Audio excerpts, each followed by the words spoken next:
from the International Court, it was purely an advisory opinion. There is no legal reason why we have to do any of this. Now, I warned the Foreign Secretary 6 weeks ago in this chamber that it was an enormous mistake. The world is a more dangerous place than ever before in our lifetimes, and this government has agreed to give away a key strategic asset in the Indian Ocean. Nigel Farage and Patel are furious with the Labour Party. Starmer is about to make the most stupid decision of his career by handing over the Chagos Islands. But what's so special about the islands? The islands are a cornerstone of our national defence, and without it, we might be finished. It's a move that could ruin the United Kingdom's relations with America. Donald Trump is raging over this deal, and he's going to throw the whole thing out the window, Starmer and his party included. Mauritius has no legal or historical claim to the sovereignty of a group of islands that are 1,300 miles away from where it is. Nor does, from the International Court, it was purely an advisory opinion. There is no legal reason why we have to do any of this. Now, I warned the Foreign Secretary 6 weeks ago in this chamber that it was an enormous mistake. There has been a deal in place for the transfer of control of the Chagos Islands to Mauritius. Labour is trying to play the international good boy and return the islands, but Farage gave them a stern reality check. Not only is there no legal claim, there's no pressure on the British government to agree to this either. It's all made up of restrictions that Starmer has thrown on his own nation. On top of that, they have the audacity to be smug about it. Farage is in complete opposition against this nonsensical treaty and continually warns the government that the new American leader will not be in favour of this. If you say to me, well, yes, it's okay, the United States are fully in favour, really? I can tell you that the incoming National Security Advisor, Mike Waltz, has form on this, right back to when the Right Honourable Member for Braintree was doing his best to give away the sovereignty of the Chagos Islands. Labour loves to spin lies and make Britain miserable, and that's exactly what they're doing right now. You might be wondering if Chagos Islands are that big of a deal, and the truth is, they're immensely important. Some have even gone as far as to call them the most important islands in the world, and Trump tends to agree with statements like that, which might be why he's so pissed off at the Labour Party and their rash decisions. Not just Trump, even the people of Chagos despise it and don't want Britain to leave. Indeed, he wrote to Secretary of State Blinken at the time. There is, I can assure you, having been in America last week, knowing also the incoming Defense Secretary very well, there is outright hostility to this deal. Whatever is said about a lease agreement, as we saw with Hong Kong, these agreements can very, very easily be broken.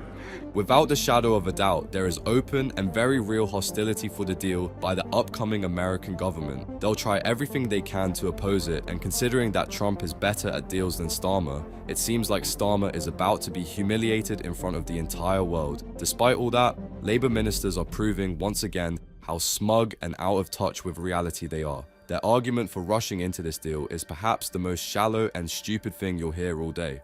Just look at the way they're being condescending to Farage. At the heart of Labour's foolishness is the misguided belief that Mauritius will honour the deal and allow access to the military base, but we all know the truth. How treaties are broken and how Mauritius has an obvious agenda. When it comes to the Chagosian people, yes, of course, what happened to them was truly awful. They do not wish to live. They're unanimous in this. They do not wish to live under Mauritian rule. They want to live under British rule because they actually trust us. There is no basis for this agreement to continue as it is, and if you do, you'll be at conflict with a country without which we would be defenceless. There's nothing good that will come out of this deal. The people of Chagos prefer to live under a British government over Mauritius, and it's very obvious. They trust us more, and they should. We are, after all, one of the best nations on the planet. Why would anyone want to throw that away? Perhaps the biggest blunder is Starmer wanting to throw that away and risk open hostility with our ally America and the most powerful nation in the world. I'm afraid, obviously, I fundamentally disagree with what the Honourable Gentleman has had to say. Let me be absolutely clear. This government inherited a situation where the long-term secure operation of this crucial military base, he is right on that one point, was under threat. International courts were reaching judgments, international organisations were taking steps not to undermine Mauritian sovereignty, and this threatened the secure and effective operation of the base.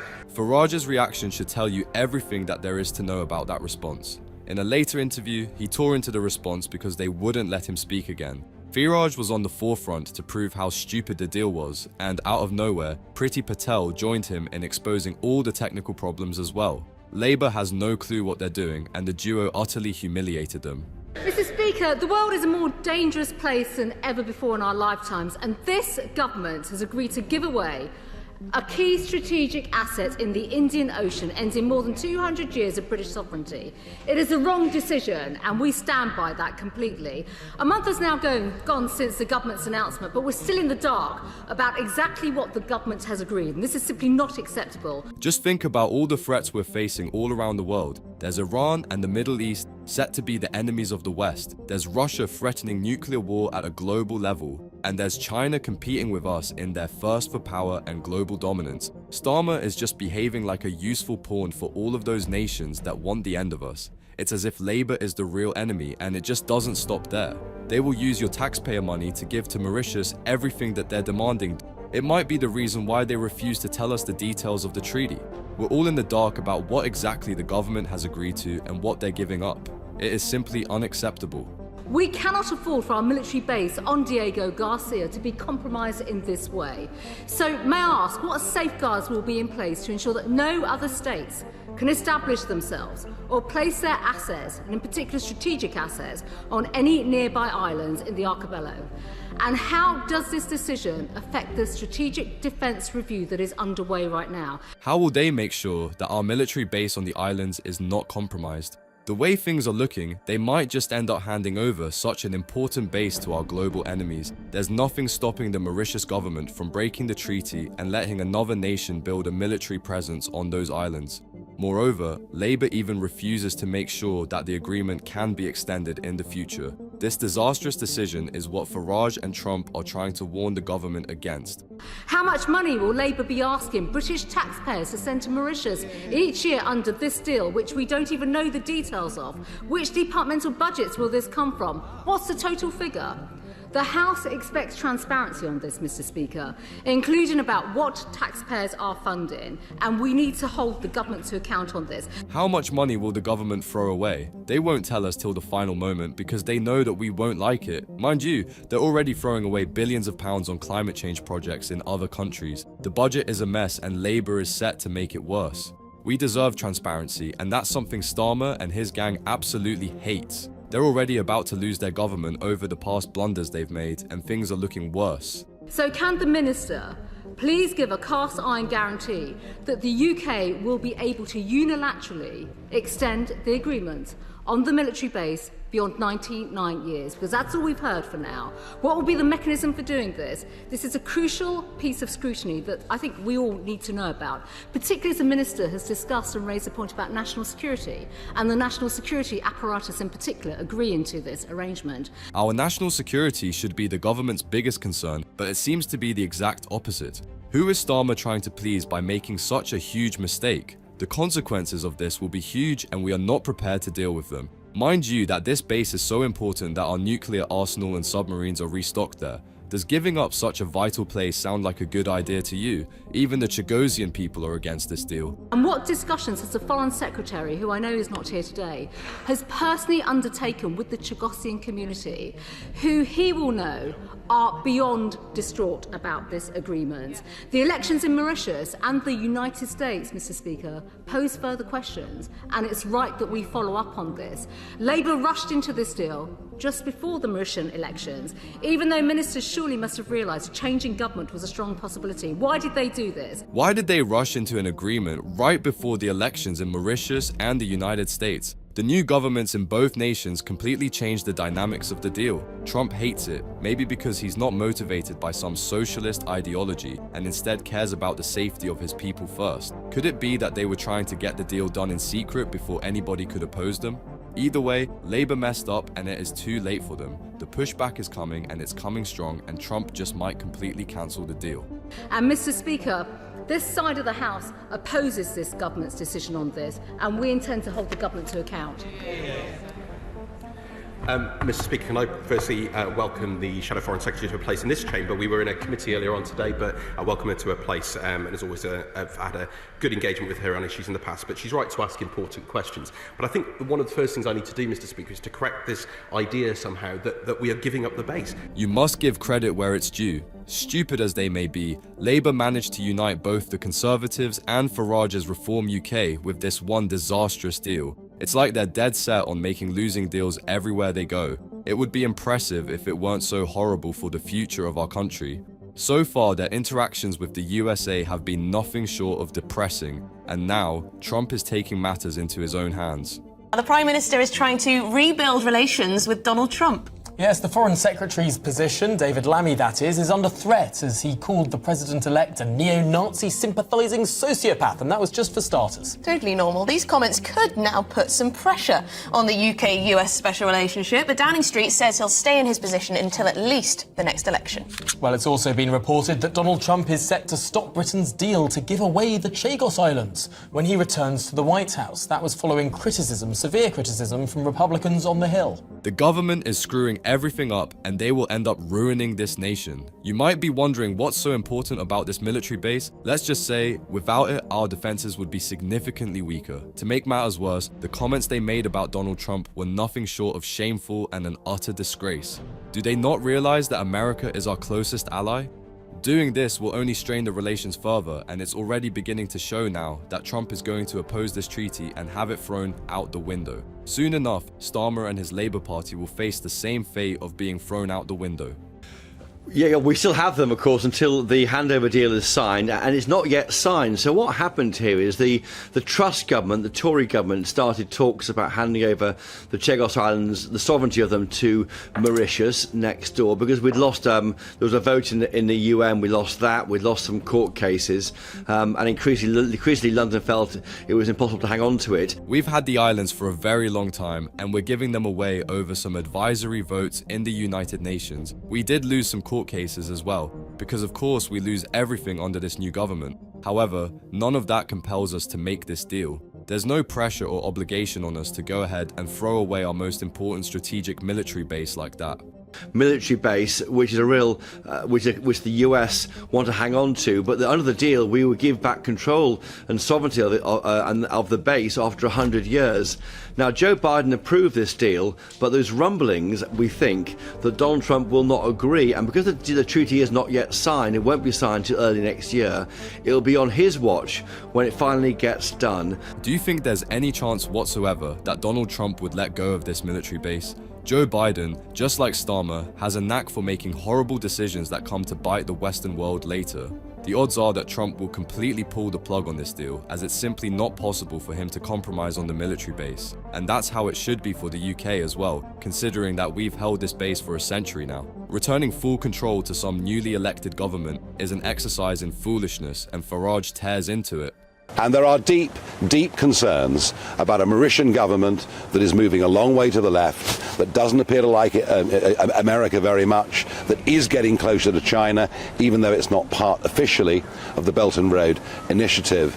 And it's all well and good saying there's a lease deal, but hey, we heard there was a lease deal on democracy in Hong Kong, and look what's happened to that. This is nothing new. Almost the exact situation happened with Hong Kong, and the deal that was made was completely broken away. Similarly, there's no guarantee that the new government in charge of the Chagos Islands will stay true to their world, especially considering their affiliation with China. Think about it. Why should we trust a government that's getting increasingly close to one of the biggest global threats to us, China? That's like shooting yourself in the foot, but much worse. No deal was expected. I mean, it looks, for many, giving away sovereignty over any parts of the world is contentious. And when you have a military base so important for refueling nuclear submarines as much as anything else, UK nuclear submarines, that's why I think so many in Britain might support Trump if he vetoes this deal. The base is responsible for refueling our nuclear submarines, and that's just one of its many functions. Pair that with its strategic importance in the region, it makes no sense, not even in the bizarre world, to let go of it. Which is why more and more people are supporting Trump, including Nigel Farage and Patel. Isn't this the bonkers thing about it all? Why would it be embarrassing for the British government to maintain British territory. Because they said they're giving it away. Why is that the embarrassing option here? I mean, I completely agree with you. It would be embarrassing for the government, but doesn't that just explain how through the looking glass we have got to now? Like, what a point we have reached as a country where the embarrassing option is maintaining your territorial integrity as a country. Labour has turned everything they do into an utter embarrassment. They've made a fool out of themselves, going ahead and agreeing to a deal that will put us all in trouble and will inevitably be scratched by Donald Trump. It's as if nobody in the world takes this government seriously whatsoever. Interestingly, it might be over for Starmer now that Trump is the new president of the United States for a very special reason. The thing that I find fascinating about this situation, Dan, is that clearly any issue that rises between the UK and the US governments, if it reaches Donald Trump's desk, he's going to phone Nigel Farage and say, what do you make of this? And Nigel Farage is going to advise him on what to do, and Keir Starmer's going to be tearing his hair out. Starmer is completely useless now. Trump trusts Farage much more, and it seems like Farage might end up becoming the next Prime Minister. Even now, any policy matter, like the Chagos Islands one, Trump will ask Farage and take his opinion seriously. Labour or Tory, all their plans will be disrupted by Nigel Farage and his close relationship with Trump. So, no matter what Starmer and his government try to do, they'll always be undermined by what Farage has to say. And I think there are two issues here. There is now a big problem for Keir Starmer and David Lammy and the government, because the whole deal was presaged on assurances, and they made a very big play out of it, that this move had the support of the United States.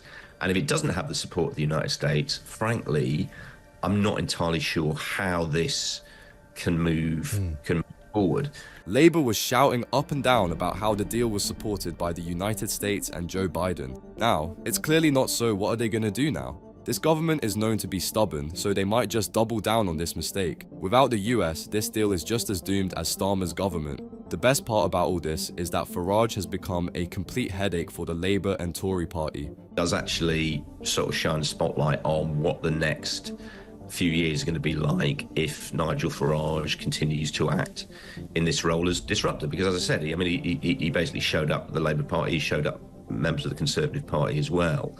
He's faced criticism. One of the big attacks that we've seen from his political opponents is, he's never in Clacton. He's always jumping off to see his mate Donald Trump. The Tories and the Labour Party are both seething in their corners over how things are turning out. They're already doing horribly in terms of voter support. Now, the world's strongest man, the President of the United States, is backing Farage in every important matter. If given the choice between Starmer and Farage, Trump would always choose the latter, and that's clear. Even the common British folk are starting to love him, despite the initial doubts that he'd change after becoming a member of the parliament. But if he is going to be able to pull, frankly, parliamentary and political stunts like this, then he is going to be giving both the Labour Party and the Tory Party a headache. Well, he will. Because, I was saying this earlier. Anyway, I was saying this earlier to Theo Usherwood that, basically any time Donald Trump and Nigel Farage have a conversation on the phone, which I presume is every so often, if there's an issue that's come up between the US and the UK, he's going to ask Nigel's opinion. And, he may give an opinion which will disrupt whatever government policy is. Farage has become the official disruptor for the Labour Party. He'll keep pulling stunts like he has in the parliament, tearing into every nonsense policy the government comes up with, all the while having Trump and America on his side. And there's nothing the Tories can do to compete with him either. Some people were thinking, well, if Nigel Farage becomes an MP, if people see him sitting on the benches, he'll start to become part of the establishment. He won't be a disruptor anymore. He'll lose his edge and reputation as being a bit of a rebel. I never quite agreed with that analysis, and this is why. This rebel reputation that Farage has built might be the reason why he's so popular. His popularity is going up as more and more young people rush to support him. He didn't change, stayed true to his roots, and now it's paying off. A very big change is coming to the UK, and it's only a matter of time. And I've been saying it. I genuinely believe this. I think it is only a matter of time before we start to see Nigel Farage overtaking the Tories in the polls, and then I wouldn't be completely amazed if at some point we don't see them overtaking overtaking Labour as well as we get into midterm. As disillusionment grows with the government, as it is always the case. The Tories already lost to the incompetent Labour Party. They are in shambles and most people don't trust them anymore. As for Labour, well, they're ruining themselves with each passing day. Do they think that the people of Britain will forget about the blunders they're making? Handing over such an important military base and weakening our defences? No wonder Farage and Patel tore into this nonsense. Now, it's up to you to make sure that the government doesn't keep doing stupid things like this unchecked. Holding them accountable by liking this video and subscribing to the channel to spread this message.